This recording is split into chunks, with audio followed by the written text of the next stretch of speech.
zuciyarka da take bugawa, ai duk abin da kake yana yiwuwa ne da bugawar zuciyar.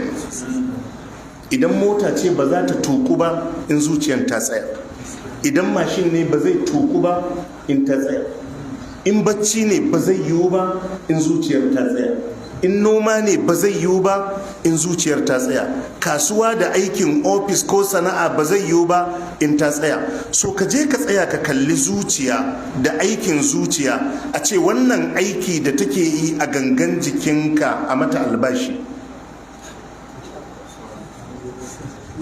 a mata albashi. Jama'a mun fahimta?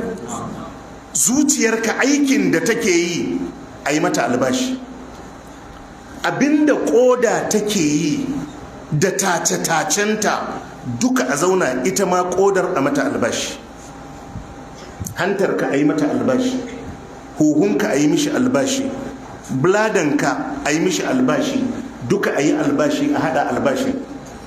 Sai a ce ana biyan ka miliyan 1 a kowane wata, an da ke hancinka ko ba da ke hancinka ba, an da ke hancinka, domin aikin da suke yi wallahi ya fi ƙarfin wannan. To idan ka tattara dukkan waɗannan ni'imomi sai ka je ka ƙarar da shi a jikin albashin 100 ko 200 kuma baka yi addini ba, to kai aka daki hancinka.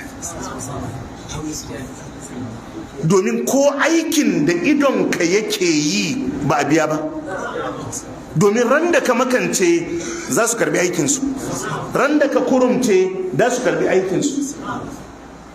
Amma muna fahimta? To su waɗannan ni'imomi dama duniya shafawa ake, aljanna ake nema da su.